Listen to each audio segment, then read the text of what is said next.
I've called this talk, What Do the Rocks Say? And with a title like that, I should first apologize for not offering a soundtrack. Instead, I'm going to spend the first part of this presentation on a myth. This myth is constitutional for a corporate, landowning kinship organization.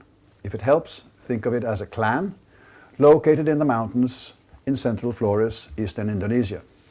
The myth tells of a man, a lazy younger brother of a hard-working older brother. This younger brother, his name was Ulu, spent his days idling. He much preferred taking long baths to toiling in the fields. One day, the older brother, Liko, was fed up with his younger brother's errant appearances in the gardens and told him to go away for the rest of the day and spend it relaxing in the river. Ulu did so, and after a long time in the water he began to shrink. In the process he also became quite globular, and in the end he was the size and shape of a little ball. When, late in the afternoon, Liko stopped working, he called for his brother. Ulu answered in a small voice from between the rocks in the river. But Liko couldn't see him.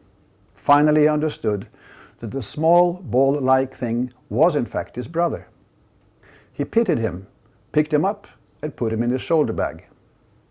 Thereafter he always carried his brother around with him, giving him the morsels of food he required to stay alive. But one afternoon, as Liko picked up his shoulder bag to return home, he found it empty. Ulu had disappeared. He had flown away to the south, across the Savo Sea, to the island Sumba. On arrival, he landed at the top of a banana plant. After a while, someone arrived to cut down the plant and slashed at the stem with a bush knife. Be careful, I'm here," called a tiny voice.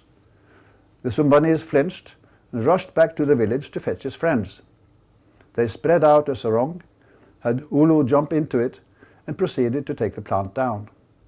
Ulu was wrapped in banana leaves and left to himself, together with the bananas stored to ripen. As they matured, Ulu began to grow toes, feet, fingers and arms again, and finally he regained his former size. So far, so good, and it gets better. The Sumbanese had no mouth at this time, so they'd never tasted food. Ulu surprised them by lighting a fire, something they'd never seen, and threw sticks of bamboo on it. The ensuing small explosions amused them so much that their faces ripped open and made it possible for them to actually eat. Ulu then fed them baked bananas. Cooked food, another novelty, pleased them enormously. Ulu became popular and remained with the Sumbanese. One day, the woman in the house where he stayed was going to give birth. Ulu noticed the husband going outside to wet his bush knife. Ulu asked him, "Why?" "Well," answered the man, "my wife is giving birth, isn't she?" "And?" said Ulu.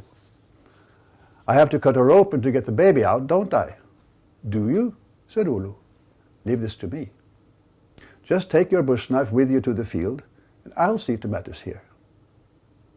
When the husband returned at dusk, the new mother and her baby were both alive and well. The husband was stupefied. Until then, all Sumbanese babies were delivered after first slashing the mother's belly open. The husband was tremendously grateful and gave Ulu a lump of gold. From then on, Ulu served as a midwife to the Sumbanese. For every baby he delivered, he received a piece of gold, and with time he became quite rich. Years later, another Florenese came to Sumba by boat. Ulu wanted to return to Flores, and the boat owner agreed to take Ulu and his worldly possessions across the sea. But Ulu was deceived. He was left empty-handed on the beach, watching as the sailor disappeared into the distance with all of Ulu's wealth. Despondent, Ulu fell asleep on the beach and began to dream. In the dream, a whale approached the shore. Promising to take Ulu to Flores on his back, the whale told him to fetch 2 rocks, to hold 1 rock in each hand and steer the whale with them. If the whale strayed left, Ulu was to hit it with the rock in his left hand, and if it veered off to the right, Ulu was to hit it with the other rock. Soon they took off at great speed, and arrived in Flores before the sailor with his booty reached the shore. The myth turns quite dramatic after this. Ulu struggles with the cheating sailor for the wealth. The whale helps him by summoning the entire ocean, threatening to flood the sailor's village, and finally Ulu gets it all back. With his fortune, he established himself as a man of renown. He married, and the couple founded that corporate kinship organization I mentioned at the outset. According to well-kept genealogies, all this took place some 15 generations ago. When villagers told me that Ulu's 2 rocks, known as the horse's reins, were still around, I was naturally interested in seeing them. When I was also told that they contained inscriptions, but in a script my interlocutors didn't know, I became positively excited. Thus I volunteered to photograph them, thinking that the inscriptions might be in a script such as Old Javanese, or another old Indonesian script, or perhaps Arabic, used in classical Malay. If so, I could show the pictures to specialists. Hopefully, an identification of the script would result in a message deciphered, and finally, a communication from the mythical past would reach Ulu's present-day descendants. But although I was allowed to see the rocks, I was told that they may only be removed from their box, concealed inside a stone wall, when pigs and water buffaloes are ready for sacrifice, and a subsequent banquet is arranged for the villagers. At the time, I simply couldn't afford that, so I had to let the matter rest. This was in 1990. In 2005, I was back in the same village for the inauguration ritual for a new built house. Such rituals are crucial events. Kin and affines, friends and neighbors, sometimes a couple of thousand people come from far and near, celebrating for 3 days, becoming witnesses. On this particular occasion, Ulu's 2 rocks would be taken out into the open for everyone to see. And yes, I wasn't only allowed to take photographs, I was encouraged to do so. The prospect of finally finding out what Ulu's patrimony actually meant was clearly enticing. So, here are a few pictures, and I invite you to share what I discovered. I confess that I was impressed with the patterns in the 2 rocks. They are, as you can see, clear and distinct. But I was also immediately convinced that if I wanted to find out what the rocks had to say, no specialist in old Oriental languages could help me. Then one of my most trusted friends, a retired elementary school headmaster, came up to me and asked what I made of the patterns. I couldn't bring myself to reassure him that the riddle would be solved. Instead, I told him what I thought. And I watched how his expectant optimism turned into sad disappointment, and he walked away. In the evening, after having gorged ourselves on meat from the sacrificed animals, I was asked again, this time by a much younger man. I told him the same thing. He was not disappointed. He got angry. Controlling himself, he said that if he and his family hadn't known me well for more than a decade, he would have punched my nose. Of course there was a message there. That's what the ancestors had said. That was what had been passed on for centuries. And that was how he knew. The ancestors wouldn't lie about something like this. I didn't press the matter, nor did I feel inclined to tell all and sundry about my conviction that whatever the rocks had to say, it would not be to a philologist, but a geologist. Only in April 2014 did I follow up on my hunch to contact a geologist friend, sending him some of the images you have just seen. He passed them on to a few colleagues. They soon reached a conclusion. These are known as trace fossils. From the photographs alone, the geologists weren't able to determine the organisms whose traces these are. But their informed guess was that one likely culprit would be a certain kind of so-called burrowers, the Rhizocorallium. To simplify, one example of such burrowers would be the common earthworm. These organisms burrow in the soil, that's how they feed. At one point their tunnels are filled up with one kind of material, while the surrounding area consists of another. The technical term for this is bioturbation. Give it some geological time, and the fossilized material in the crisscrossing tunnels is what we're left with. I now want to declare my allegiance to a certain view of what we are facing here. One way to rephrase the conundrum is to say that it is an instance of the much maligned nature-culture opposition. Locals say that the rocks in question do contain an ancestral message, only since the locals lack the skill to decode it, it's unknowable. On the other hand, we have a fairly unanimous verdict by geologists. The traces in the rocks were made just before the dinosaurs ruled the world.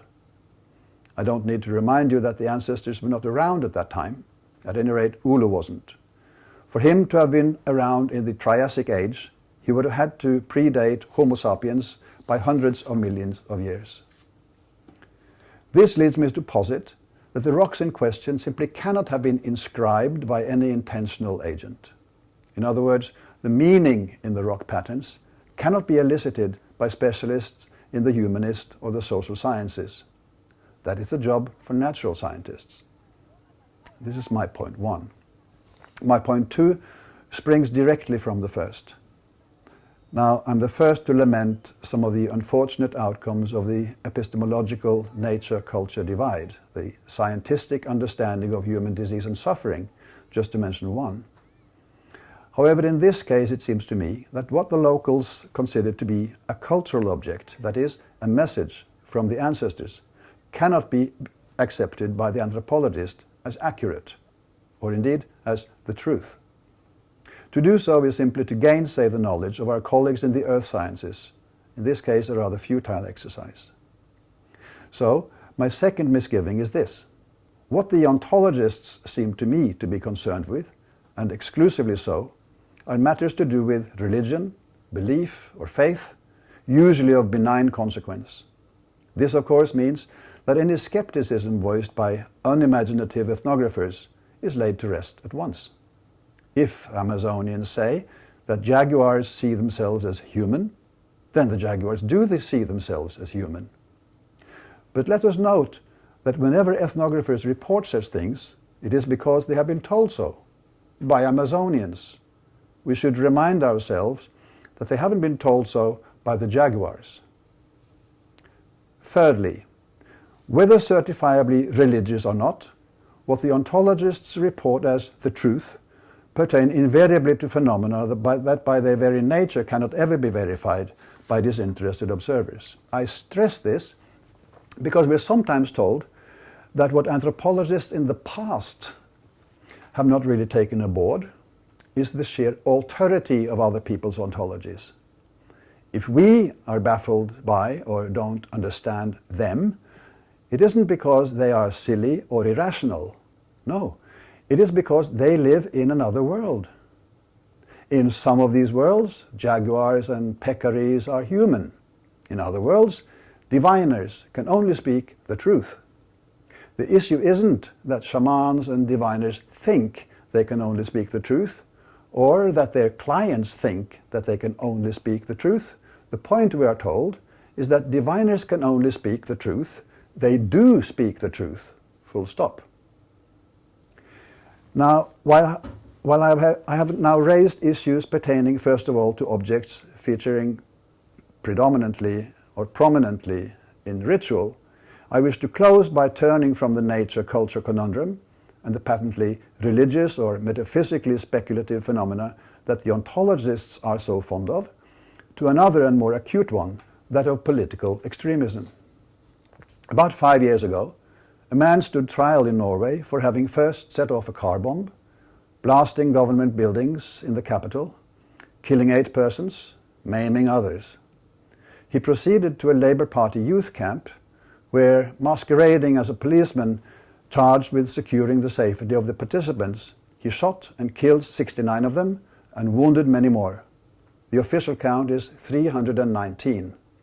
I talk about Utøya, Norway's 9/11, if you like.